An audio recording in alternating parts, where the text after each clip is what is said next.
Hey everyone, this is Dayu from EcommOps. Today we're going to talk about Trump's tariffs on China. So right now I'm filming this on February 18th, 2025. There's been a lot of crazy news over the last couple weeks since as early as February 1st and technically some rumblings before as well. But just note that this recording is made on February 18th, 2025, so the information and point of view is accurate to that point. And by the time you see it, just keep that date in mind, February 18, 2025. And this is an ever-evolving situation. It's already changed a lot over the last couple of weeks, which we'll talk about. So by the time you watch this, it might be outdated already. And if so, just keep an eye on my channel, keep an eye on my page as well to see what the latest update is going to be. So we're going to talk about everything that's happened right now up to this point through February 18th, but more specifically on Trump's tariffs on China and the impact on D2C e-commerce shipping from China. We're going to talk about what the executive order actually was and its implications, how D2C China fulfillment industry initially responded, planning for the future if you use any form of D2C China fulfillment, and some FAQs at the end as well. All right, so first, what happened? Before we go in details, by the way, I do want to emphasize this is not legal advice. I am not a lawyer. I am not an accountant. I'm not a tax professional. So this is just my point of view. I would even not consider this to be formally EcommOps' point of view, but this is my point of view. And before you act anything on any information that is going to be fundamentally critical to your business, I do recommend you seek out professional advice, whether it's customs, legal, tax, or accounting. All right, so let's get started.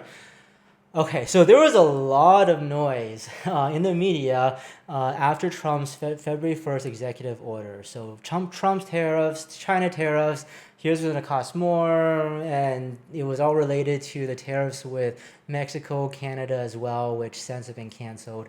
So there was just a lot going on. However, every single time something like this happens where there's a lot of media hype and honestly a lot of less than accurate understanding of the actual formal sources, this is where you want to go to the actual formal source. So this is the exact ruling how the customs at the U.S. border was actually going to implement this potential order, or actually it was an order at the time. So basically there's two points here. This is again just a copy from the original source. Additional 10% rate of duty, and also elimination of the so-called de minimis exemption. So these are the actual sources. Nothing actually that much more and nothing really less, okay? So let's talk about both of these. And I want to emphasize that 10% additional duty does not only mean 10% tariffs. And here are two contrasting examples. And I'll do a deep dive of each of these as well, by the way. So office supplies. Office supplies have a base tariff rate of 5.3%. Some products have a base rate of 0%. Compared to women's woven trousers, which is actually female apparel from China, is actually one of the biggest targets of this order as well. They have a base rate, before this new tariff, already 28.6%. So that's already their base tariff. And then in the past couple of decades, there was a series of tariffs called Section 301, various lists of tariffs that were put on and expanded on various types of products from China. This is way before Trump or the current administration, and I'll show you how to look out for those. Is for office supplies, they're not on Section 301, so 0% on that. But for women's woven trousers, 7.5% from the Section 301 list, plus 10%, plus 10%. For a total of 15.3% for office supplies, which is actually one of the lowest total duties for any product, versus 46%, which is one of the higher duties total for any kind of consumer product categories. And a big part of what I'm saying is that a lot of this order actually actually does directly target textiles and kind of clothing and like Shein and products like that. And this is very, very meaningful because there's a lot of like press out there saying that everything is just going to have a 10% duty. Most things have duties already from China at least, and it's 10% above that, not just 10% on top of whatever it is, on top of zero. Okay, so let's actually go through a real life example. So this is an example of a skincare product that I'm working with a partner on, Passing to Skincare. It's a turmeric body scrub product. Now, in order to really show this, and I'm going to link these tools in the description as well. But first, you go to the official HTS code database. And by the way, if you don't know what an HTS code is, this is not the video for that. Look it up. It is very important, but you need to have an HTS code for all your products, especially with these changes. All right, so coming to this tool, I was actually trying to look for skincare because that's technically what we're trying to look for. But if you don't know your HTS code already, you have to use keywords sometimes creatively. So for example, I had to look for beauty and it came to this heading: beauty or makeup preparations for the care of the skin. So skincare. And for our product, the closest was just other because a lot of this didn't really make sense. And you'll see that here, the general duty is free. So no duty here at all. And don't worry about these columns for this purpose. So basic column 2 is like if you're from even more restricted country like North Korea or something. And then special is like some countries have special rates, so like Australia, but again, this is not China. So you'll see that this specific case, the general is duty. And by the way, just kind of scrolling a little bit lower here, see, this is where actually like trying to optimize for your HTS code depending on your product, actually it can be really important because there's this other category here. Well, I mean, this is more like pre-shave and things like that.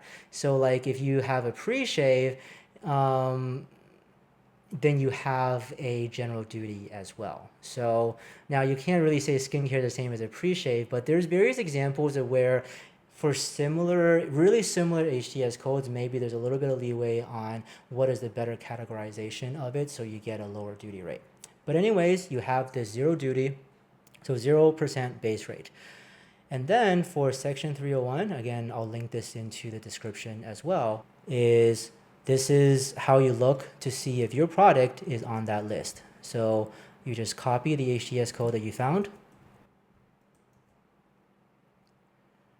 There you go. So it is on list 3 of the section 301 duties, which means that there's a 25% additional duty on this product. And that's where the 25% comes from. And then the additional 10%. So total duty rate of this specific product is going to be 35%. So it's not 10%. And even if a lot of people get confused here, they see 0%.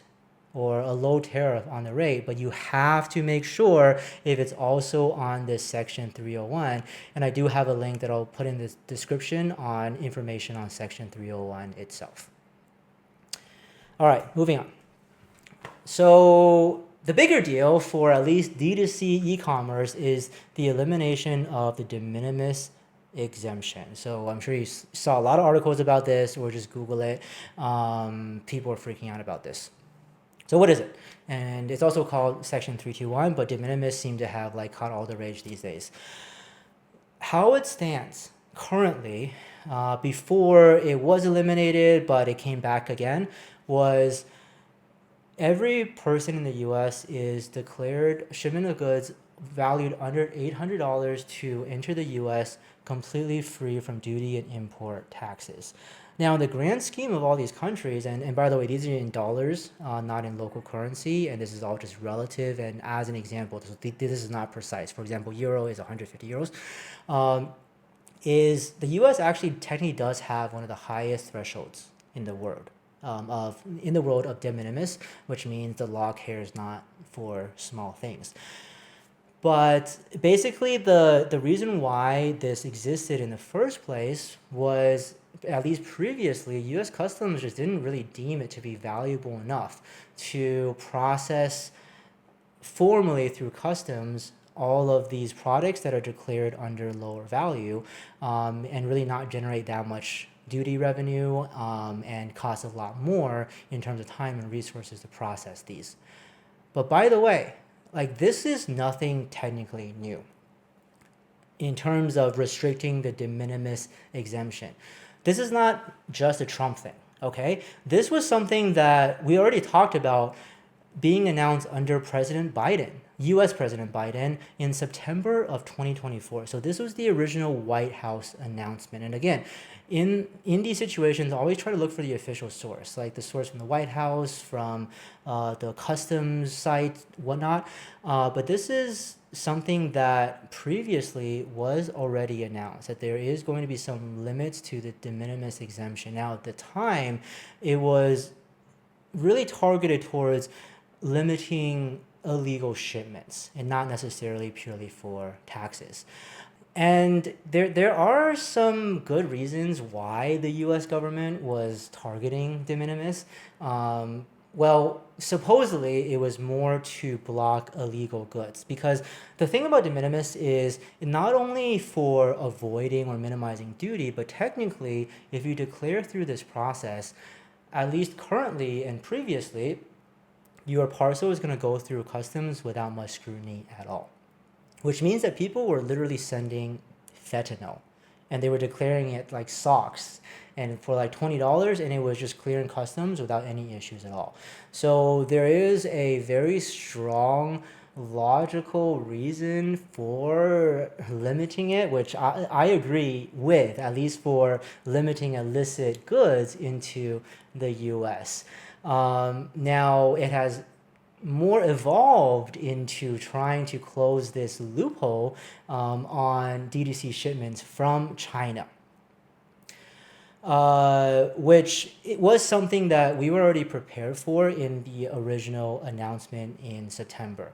And what we have been doing is, for the last couple of months, even before this announcement, was working with cross-border couriers who utilize entry type 86 processing or something similar. I'm not going to go detailed into what type 86 is. Look it up, or something very similar like that.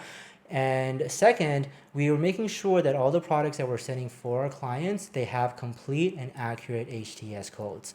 So by the way, this second point was something that was already starting to be a problem even before the Trump announcement, because customs was already getting more stringent to make sure that your products have the right code and they are accurate, because they're starting already to restrict some potential illicit parcels or just something that was completely misdeclared and trying to get something through. And we were already advising at least our EcommOps clients on how to estimate duty rate and declared value in the right way. Well, and then all of a sudden, Trump announced the order.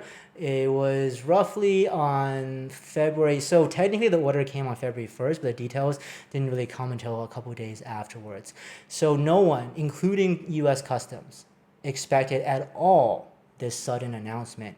So this caused just huge chaos at the post office, at customs, at obviously any business or courier or shipping company that was trying to get goods through US Customs into US customers, or just using some kind of DDP service. And implicitly, because of that, at least for like 5 days or so, T86 processing was eliminated because that went hand in hand with the de minimis exemption, and that's how T86 actually works. And a lot of the internet was freaking out because in traditional customs processing, there is this thing called a merchandise processing fee. And traditional freight, the minimum fee for each batch of processing is at least $32.7. And otherwise, it's like a 0.34%. But it's this $32.7 that freak everyone out. So like you saw a lot of people on Reddit, for example, are saying every package you're getting from China, you have to pay at least $32 because of this fee. So this is only partially correct because this is formal declarations, but we'll talk about that in the next section. All right, so what happened? How did the industry, at least the D2C China fulfillment industry, actually respond? So international postal services from outside China, or sorry, from outside the U.S. into the U.S. temporarily shut down. USPS suspended packages from China on February 4th for like roughly 12 hours or so, because they just didn't know. They had no idea how to figure out accepting parcels from China. But by the way, just this is ePacket or China Post. This is not something like UniExpress. However, this like sent shockwaves across the entire industry because this is an indication of probably broader limitations or courier issues. But this only lasted for like 12 hours, and this service came back online shortly afterwards. Direct couriers like DHL or FedEx or UPS, they began charging duties and extremely high fees actually to end consumers. So this is just an example I found on LinkedIn. This person paid, so their duties paid was like $20 plus some $17 fee, which didn't really exactly add up, but that's the thing. For these international direct couriers, not only are they obligated to charge duties from the end consumer or the end recipient, they also upcharge on customs processing fees as well, because they have to do a lot of work, especially if the process is uncertain. Now, cross-border couriers that are more optimized for e-commerce, so I'm talking about like UniExpress or 4PX, etc., they changed to T11 informal processing. So this is the expanded details of the merchandise processing fee, which by the way I link here and also link in the description as well. Now, what we were seeing before for the $32.7 fee from before was actually on the formal declaration. However, informal entries, so T11 is an informal processing entry, can be as low as $2.62. Okay, so this is what is relevant for T11 informal processing. And this basically allowed these couriers to offer a solution that you still had to pay duty, however, you didn't have to pay the $32 minimum of the normal formal entry fee. And then here is just a historical example, by the way, none of these are relevant anymore, of the fees that the main couriers started offering on a pre-collected basis in light of this announcement at the time. So UniExpress and 4PX, they both had the same approach, starting at 30% declared value, prepaid for all products, additional flat fee of 20 RMB, which is roughly $2.75. But this is essentially the informal I know it's $2.62, but if you consider the currency exchange fluctuations, this is just buffer for that. So this is basically that informal processing fee. However, actual duty collected really depends on your real HTS code and declared value and will be debited or credited accordingly. And all costs will be billed to the shipper or the seller. But not the importer. So this is important. So this is billed to the actual brand or whoever's paying the shipping bills for these couriers. Yanwen, pretty similar, except they pre-collect 35% prepaid for textiles and 25% on others. They had a lower flat fee as well. 15 RMB for cosmetics, 10 RMB for others, because they had some creative solution, maybe combining orders to reduce the per parcel customs fee. And they actually had no adjustment for actual duty collected. So even if your HTS code and duty was higher rate than what it should be, they wouldn't collect more. And all costs would be billed to the shipper and seller. So this is just historical, by the way, because like this really lasted for like 3 days or so before everything got paused again, which we'll talk about the steps of that. However, it is important to talk about the notable downsides to the T11 informal processing. So first, more complex reporting requirements, which risk customs delays. Some restricted categories are not immediately obviously allowed. So like notably something like cosmetics, which is what a lot of sellers are ramping up on these days. This third one is incredibly important, is the importer record. So who is technically importing the product, the order itself, technically should be the actual recipient, which means your customer in this case. This is incredibly important, and this is why this informal processing, despite these fees, was not ideal. And it all comes down to the implications on declared value. So I'm going to go pretty in depth here through a couple of different examples. Now, these are very rough examples. There's all these fees associated with this. So this is very rough examples. But first, let's talk about an example of a more traditional bulk freight method, shipping to like D2C retail. So let's just use H&M as an example. So someone like H&M, they would do a formal processing of containers to the US, and let's just say their factory COGS was $3. Through US Customs, H&M, the company, is the importer. So they would either directly or through their custom broker or through their freight company, they would pay for 30% duty.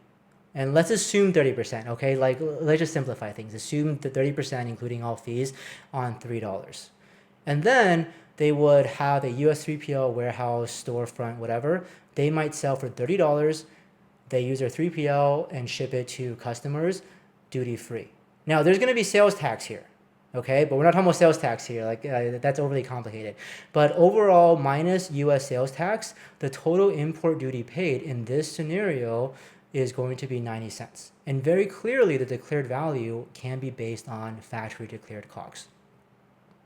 Now, the other extreme, in the more direct model, let's just say using something like DHL end-to-end from China into the US. And let's just use maybe Shein as an example, okay? So Shein sells something for $30. Now, technically, the value of this parcel is $30 because that's what the recipient, the importer in this case, actually paid for and the value of the product. Now, in this case, there can be a lot of nuance to try to reduce this. So maybe you don't include this in shipping, for example, or maybe there's like some market value as opposed to literally what the customer paid for. However, the idea is that the importer in this case technically is the customer, which means that it'll get stuck at customs unless the customer pays for, again, let's just use 30% as a simple example, of duty on $30 retail value, plus whatever DHL fees they want to add on. So the customer would have to pay in order for DHL to clear this package for customs, and they're going to pay like $9, $30 times 30%, plus some high fees, and it has to be paid by the end customer. So this is, again, one other extreme model. This, like, just comparing these two options, this is where there was a lot of just like uncertainty around this processing method. What is declared value? Because if you think about it, I mean, like, look, I mean, using two extremes, right? $3 declared value times 30 cents is 90 cents. $30 times 30 cents is $9. So a huge difference in the actual cost of this. Now, when T11 was still utilized, there was a lot of just, I mean, this is just direct suggestions from couriers saying that you don't necessarily need to literally declare your retail value like $30, but be cautious of declaring just purely on your factory COGS, especially if it's just like a dollar in COGS, because, you know, that's going to raise flags. Like, so there was a lot of recommendations, and EcommOps passed those recommendations along that to be safe, if you want to declare, you can declare something like $5 or $10 depending on the size and potential value of your parcel. However, you know, I will say this very clearly, that by our clear understanding of T11 informal processing, the importer record should be the recipient / customer. So it should technically be a little bit closer to this model in terms of how you define the declared value. However, it didn't matter because just as the first parcels were getting to the US in the first place, Trump on February 7th pauses the de minimis elimination. As everyone expected, customs was just wild trying to process all of this parcels. So for better or for worse, this question of declared value for T11 informal processing was never really addressed. But just keep in mind, this is very important. declared value importer record is really relevant and important to know as an implication for T11 informal processing. And then just after that, by the way, the couriers all swap back to T86 or similar.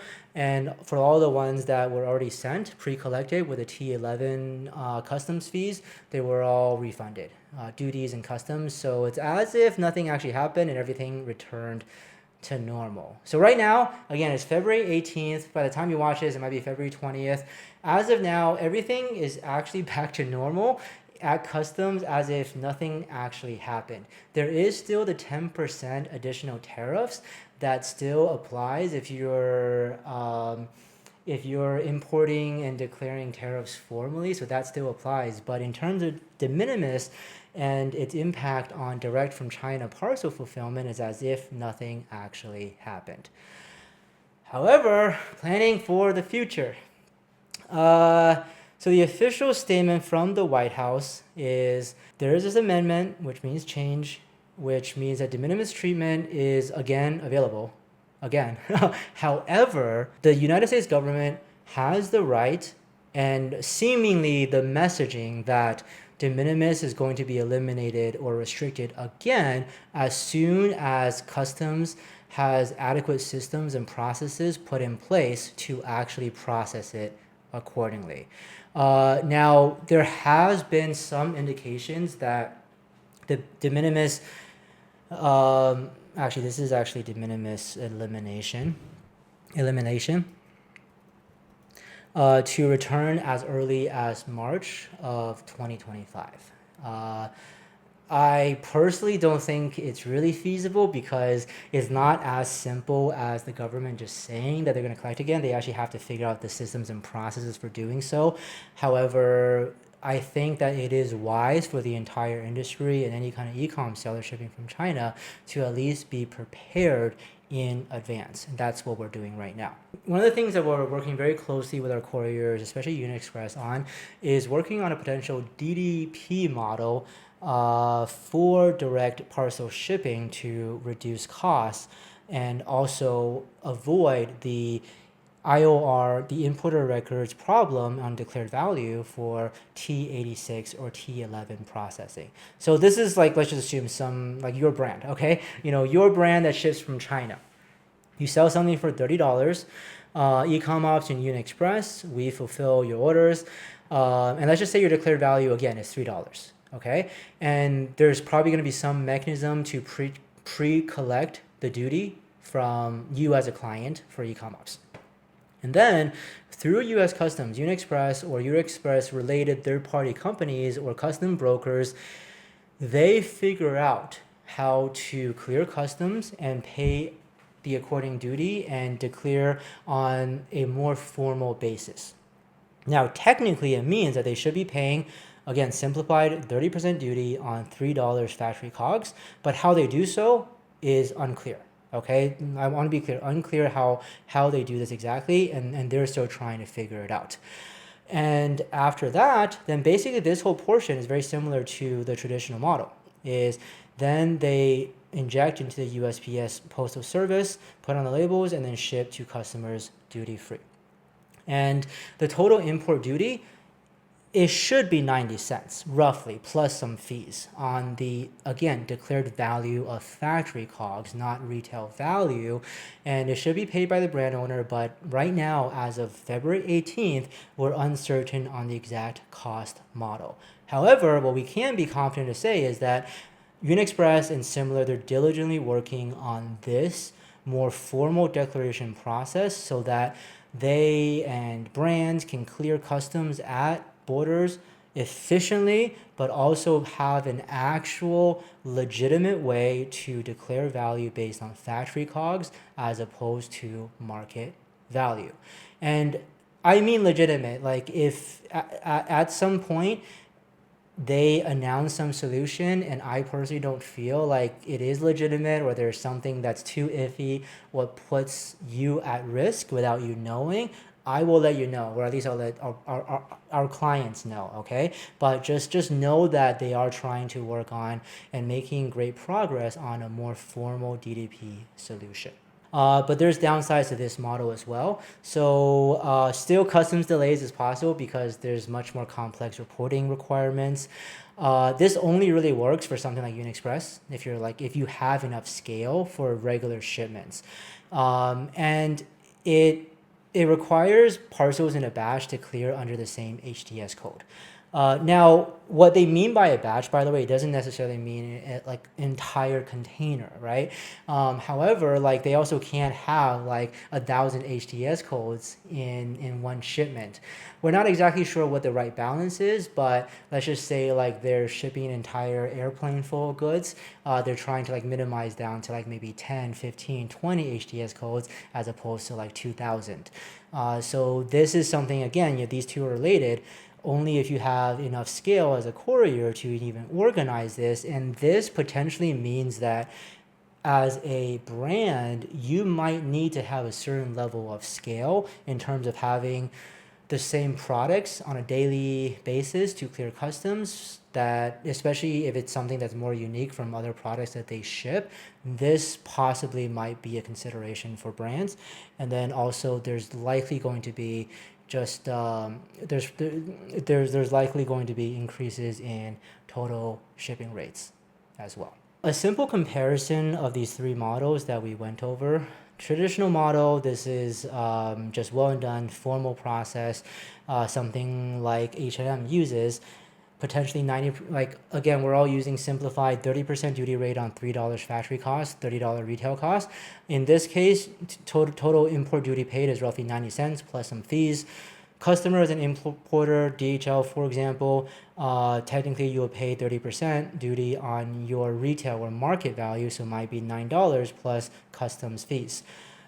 Hopefully the UniExpress DDT model is going to be a legitimate way to pay 30% on $3 declared value and roughly 90 cents, but we don't know the exact details of how that's going to work, and we don't exactly know how the costs are going to work. And this is for anyone who's used DDP shipping before, even for bulk freight. You will just know that a lot of times DDP, you just kind of don't ask questions, right? Like it's like they figure out a way to get you to get duty either prepaid or it's just absorbed in the prices. And that's why I'm saying that it might be price increases as opposed to pure duty fees, so that you can rest assured that the responsibility of clearing duty and the legal responsibility, which is important as well, of clearing customs is going to be on the courier and whatever they use, and therefore not on you. So this is a big part of the reason why we don't exactly know the exact details right now. We don't exactly know the exact costs, and uncertain if it's actually going to be some kind of direct customs duty charging model as opposed to more of a pure DDP, delivery duty paid kind of model. All right, so some suggestions. So first for the short term, and these suggestions for the short term right now, before anything changes or changes again in terms of de minimis elimination. So two very important things given all the uncertainty is, first, make sure you're working with a China 3PL who is actually working with e-commerce optimized couriers like UniExpress, like 4PX, and they have experience in understanding and using HTS codes for fulfillment. This is incredibly important. There are tons of China couriers out there. There's tons of China 3PLs out there, and a lot of them, they don't really have experience dealing with this matter. Actually, a bunch of China 3PLs in light, or smaller 3PLs or dropshipping agents in light of the original announcement, they actually paused services because they didn't know how to deal with this. This is going to be just tariffs from China to the US is going to be a concern going forward. So make sure you work with a company, if not EcommOps, who actually understands how to navigate this. In preparation, look up HTS codes for all your products and estimate at least total duty rates. And try to estimate declared value as well. But again, there is that question mark around what you can actually declare as the value, whether it's factory COGS or your market value. The short term, what if the minimis elimination returns like tomorrow as you watch this? try to understand whoever you're working with, your fulfillment company or your courier, what kind of custom clearance your courier is actually using, and therefore implications on declared value / the importer of records. Very, very important. There's all sorts of solutions here, but just make sure you understand what they're using and who is actually on the hook legally. And ideally, you want it to be the actual shipping company or the shipping company's customs broker, so that one, you don't have to have your customers then have to pay duty to accept their parcels. That's going to be a nightmare for customer experience. And also, you want to avoid having legal responsibility by being the formal importer, especially if they're doing something that is less than legitimate. But again, that's something that we wouldn't recommend to you anyways. Do not do this. Do not use options that claim they can bypass or minimize duties or fees without a really good reason why. I mean, there's a lot of good creative ways to do this, but they need to have a good reason. Otherwise, there's a real chance you have issues, okay? Or you're doing something illegal, okay? This is really important to keep in mind, especially if you are under the jurisdiction of the U.S. government. You're a U.S. citizen. You have a U.S. company. Especially with additional scrutiny at customs, you really want to avoid using something, even if you don't know that is clearly something that is actually illegal. Now, I don't know what these options might be because we haven't heard them exactly yet. However, just keep an eye on this channel or the Facebook page if that's where you're coming from, and I'll make sure to keep you updated on the other potential solutions out there if and when this comes back. For the longer term, though, first, assume associated duties and fees in your future planning. This is something, again, like the elimination of the de minimis $800 threshold is nothing new. That was something that was already announced in September of 2024. So the US government was already going to tackle this regardless of Trump, which means that you should just expect duties and fees in your DTC China fulfillment in the future. But just plan for that in your future planning. I mean, avoid depending on tax loopholes to build a viable business long term. You can pay taxes and duties, especially if it's on your factory value, and still scale a very viable business. I would definitely suggest, if you can, invest more in non-US markets. If your goods are produced in China, if they're fulfilled from China anyways, this was always one of the best ways to grow sales, and now even more so.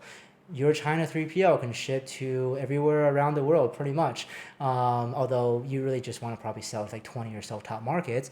Just like that, I mean, we've had clients who like double their sales by actually expanding international even before all of this. So if you haven't already, if you have your goods produced and shipped from China, probably want to invest more in non-US markets for the longer term. And I get asked this a lot from our clients.